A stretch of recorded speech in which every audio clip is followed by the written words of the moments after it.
पीले दांत वाली बहू। रंजना कभी ब्रश नहीं करती थी। उसे कितनी बार उसके माँ बाप ने डांटा, लेकिन उसका कोई असर उस पर होता ही नहीं था, जिस कारण से उसके दांत पीले पीले हो जाते हैं। शादी के बाद अरे बहू, वैसे तो तुझ में कोई कमी नहीं है, पर तेरे दांत इतने पीले कैसे हैं बेटा? कैसे मतलब? कोई सर्जरी थोड़ी ना कराई है। वो तो क्या नाम, मैं ब्रश नहीं करती थी तो पीले हो गए। अब क्या करूं? आप कहें तो लाल करवा लूं या फिर काले? यार ये क्या है, क्यों माँ से लड़ रही हो? लड़ रही हूँ? अरे मैं लड़ रही हूँ या ये बोल रही है कि दांत पीले हैं, पीले। अरे तपस्या थोड़ी ना की है इन्हें पीले करने के लिए। बकायदा ब्रश नहीं किया है 20 साल तक, तब जाकर। छी, कैसी बात कर रही हो? ये उस वक्त तो पीले नहीं थे जब हम लोग तुम्हें देखने आए थे। अरे तब साफ करवा लिया होगा डेंटिस्ट के पास जाकर। अब देखो कैसे पीले पीले लग रहे हैं। रंजना सास की तरफ गुस्से से देखती है।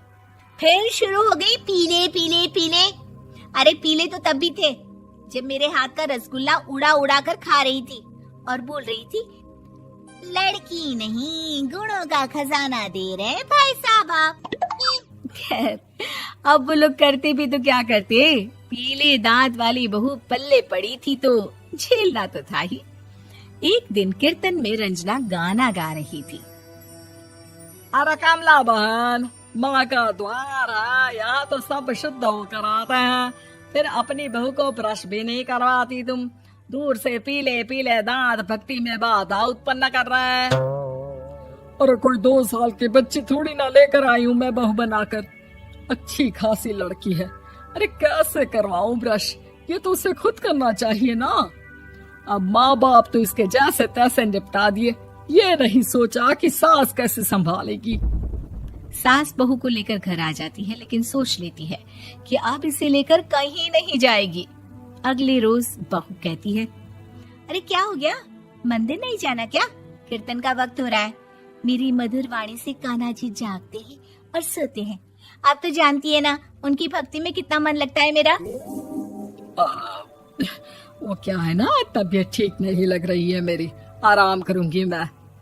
तबीयत ठीक नहीं लग रही? अभी तो मिथुन के गाने पर नाच रही थी आप, और अब बोल रही है कि तबीयत ठीक नहीं लग रही।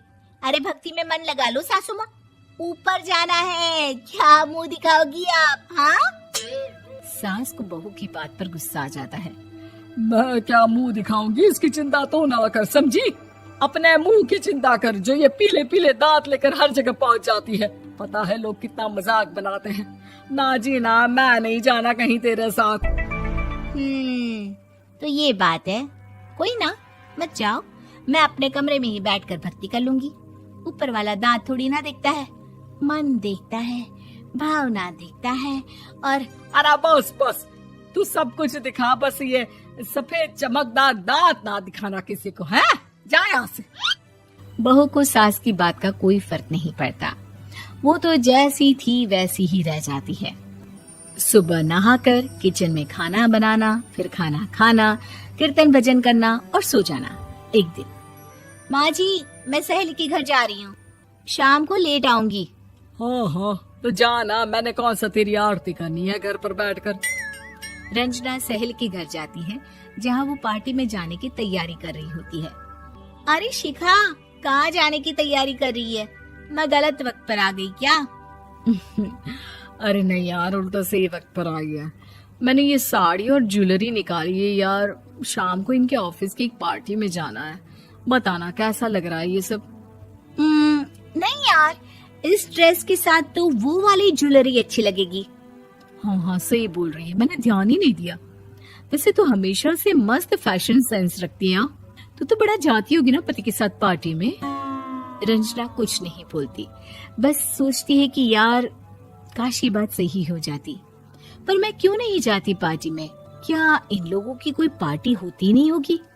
रंजना घर आती है और रात में पति से सवाल करती है, एक बात बताइए, आप मुझे किसी पार्टी में क्यों नहीं ले जाते? क्या आपकी यहाँ ऑफिस में पार्टी नहीं होती? पति बेचारा क्या कहता कि दांत पीले हैं तुम्हारे इसलिए। अरे कोई पार्टी होती नहीं हम लोगों के ऑफिस में, तो कहाँ से लेकर जाऊं? और मार्केट, मॉल, कहीं वीकेंड घूमना, कहीं तो। अरे यार, सारे हफ्ते में एक छुट्टी मिलती है, तो सोचता हूँ कि आराम ही कर लूं। क्यों? रंजना मन मार के रह जाती है। पहले कभी सास के साथ मंदिर जाया करती थी, लेकिन वो भी सास ने ले जाना बंद कर दिया। घर बैठी बैठी रंजना बोर हो जाती है। तभी उसे आइडिया आता है और वो मायके जाने का सोचती है। सासू माँ, 2 दिनों के लिए मम्मी के घर जा रही हूँ। अच्छा अच्छा, ठीक है, आराम से जा। और हाँ, माँ से कुछ अच्छी आदत सीख कर आना कि कैसे शरीर के हर भाग की तरह दांतों की सफाई भी जरूरी होती है, समझी? शुरू हो गई ना आप। वो लोग आपकी तरह नहीं है कि छोटी छोटी बात का बतंगड़ बना दे। उन लोगों के लिए मैं मायने रखती हूँ, ना कि मेरे पीले पीले दांत। रंजना माँ को बिना बताए उन लोगों को सरप्राइज देती है, लेकिन जैसे ही वो दरवाजे पर पहुंचती है, अंदर देखती है कि घर वाले कहीं जा रहे होते हैं। अब माँ, काश रंजना दीदी के दांतों वाली प्रॉब्लम नहीं होती, तो वो भी हम लोगों के साथ चलती ना बुआ जी की बेटी की शादी में। हाँ बेटा, लेकिन अब उसे कौन समझाए कि उसको उसके पीले दांत नहीं दिखते, लेकिन उसके आसपास के लोगों को कितना एम्बैरेसिंग फील कराते हैं। मुझे तो कितनी बार उसके स्कूल की टीचर ने शिकायत की कि उसके साथ कोई लड़की बैठना भी नहीं चाहती, और ना ही कॉलेज में कोई उससे बात करना चाहता था। लेकिन पता नहीं क्यों उसे ये बात समझ में ही नहीं आती। कोई कमी नहीं है उस लड़की में, बस यही कि दांत पीले हैं। वो तो भला हो जीजा जी और उनकी माँ का, जो दीदी को जैसी है वैसे ही रखा हुआ है। रंजना को अपने घर वालों की बात सुनकर बहुत दुख होता है। वो सोचती है कि वो क्या करे, लेकिन फिर वो सीधा डेंटिस्ट के पास जाती है, अपने दांत चमकाती है और कसम खाती है कि वो रोज ब्रश करेगी। अरे क्या हो गया? तुम तो 2 दिनों के लिए गई थी ना, पर कोई ना, अच्छा है, चलो आ गई तो। रंजना सास के सामने आकर खड़ी हो जाती है और पूरी स्माइल करती है, उसके चमकदार दांतों को दिखाती हुई। हैं? चले मंदिर। माँ, मुझे माफ कर दीजिए, मैंने आप लोगों को बहुत एम्बैरेसिंग फील करवाया। मैं आज से रोज ब्रश करूंगी।